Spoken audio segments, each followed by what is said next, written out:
Alright, kutyesi media yujja omukoto gusinga okuwa amawulire agasinga okwokya mu ggwanga Uganda nate tugguse okutuusaako ekibadde ku mukolo gw'omwana muwala Ray P oba muyite Remy ono n'abasinga batamumanyi mukozi ku TV mu ggwanga Uganda naddala Spark TV awo wakolera twamulabako ne ku Galaxy FM nayo yali akolayo naye kirabika bino ebitabukamu awo kati nno olwaleero zigenze okuwera essaawa 8 nga Ray P agenda okwanjula omwami we Mbakaddebe ku kyalo ekimanyiddwa nga Kawanda nneeno omukolo gye gubadde ng'era Security ebadde y'amaanyi tebakkiriza muntu ye naye kwetaba ku mukolo naye nga omanyi ffe tusuula enkesi zaffe ne tukwetera ki ekibadde ku mukolo mwana muwala Ray P abaatimbye bo baatimbye ekintu kyakutte kati nno mu kuyingira ku mukolo kyennyinza okugamba nti omukolo gubadde gwa kaadi era Security ebadde y'amaanyi ng'atalina kaadi tokkirizibwa kuyingira wali mukolo. Era buli abaddeyo abadde ateeka okuba nga ayina kaadi yatulabyeko bangi abakonkomalidde ebweru olw'ensonga ya kaadi anti nga tebalina kaadi yabasobozesa kuyingira kati nno omuganda wange nno oba munnange gwe nawe naaleeyo gyo ampuliriza kati Ray P omwami wayingiddewo omwami ayingiddewo abadde mu Range Rover zibadde Range Rover 4 ng'era omwogezi omukulu n'ow'omukolo abadde muzeyibakidde awo ku ludda lw'abako yayingiza abako era omwami bayingiddewo zibadde Range Rover nyanga zonna za kala ya black zitemagana nga muntu nkugambye nno omukolo gubadde gw'amaanyi era ekyalo kyo bakirese kikyatenda kigudde ku kyalo. Ray P zigenze okuwera essaawa 8:30 abagole nga bayingidde mu kidaala era awo emikolo we gitandikidde kugamba okwetala ne kubeeraawo abantu ne bakoma okwetala sijja kuliisayo ebisinga byonna njagala obeere ng'obiraba olabe ki ekibadde ku mukolo gwa mwana muwala Ray P ayambadde atya abako bambadde batya owaayo abakyusiza batya obedda akayisanya akali awo abayimbi abamuyimbiddeko kwegamba ekintu kibadde massive so massive.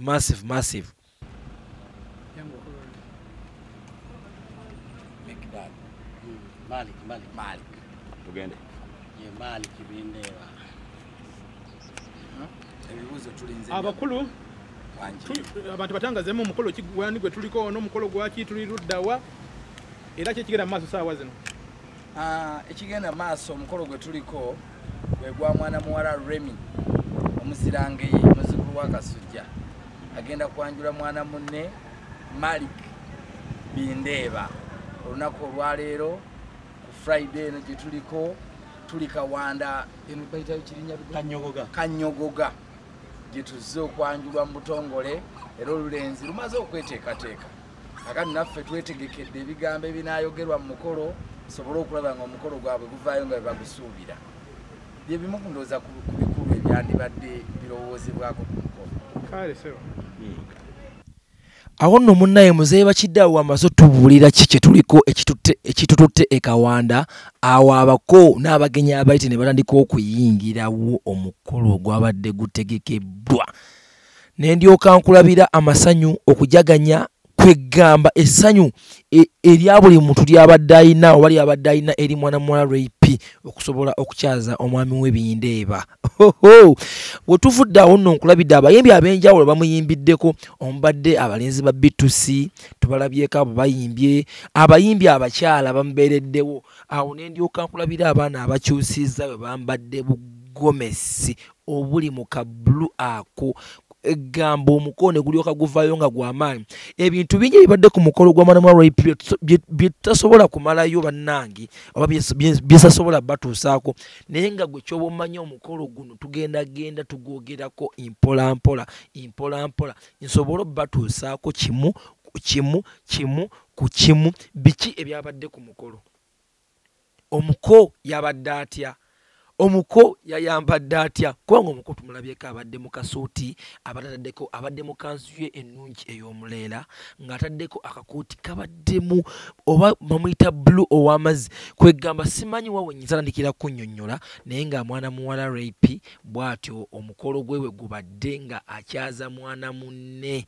Bindeeba eri mu bakadde be e Kawanda era abantu bakayita Kanyogoga we tubadde bakayita Kanyogoga era abantu be Kanyogoga basigadde banyenya mutwe nga bagamba omwana twakuza kugambye ekibadde ekannyogoga ekawanda kubadde kulya na kukomba masuwani nga mwana muwala Ray-P akyaza mwana mulenzi Bindeeba. Kati nno mwabadde baliyo nga mulowooza nti biki omukolo tegujja bbaawo. Ray-P amaze n'abakuba ekimooni. Omukolo gubaddewo munnaaye nno muganda wange ampuliriza oba gwe buli omu aliyo yampuliriza. Pozi nyo ngokugamba ekintu kimu, sigala ku channel eno, likinga, subscribinga, ate era commentinga. Comment zammwe actually nzisomera ddala.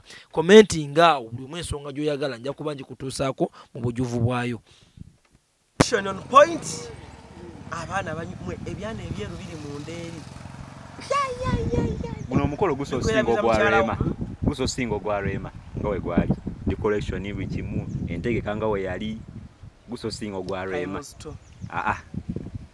Time was to, I'm telling you. Yukiro ogwarema gwa myaka byamabega. Kati nga gwaliyo ali omukube kukube bayise gwe wakise kyoyite yamanyi nnyo osuubira kiki omukulu y'omugulu twewaze bannamawulire kutandika kusala bye batamanyi nedda ssebo siwe kiwo kiri bannaye musalasala ebigambo onamanga mutandika tunuza munnazaala kamera simanyi sezaala simanyi ate ono yakola bwati simanyi ono etata twagambye no so ne tugamba tugenda kufuna munnamawulire omu ajja bbawa content era ya Alan Cruz kyendi mukola wano tukutadde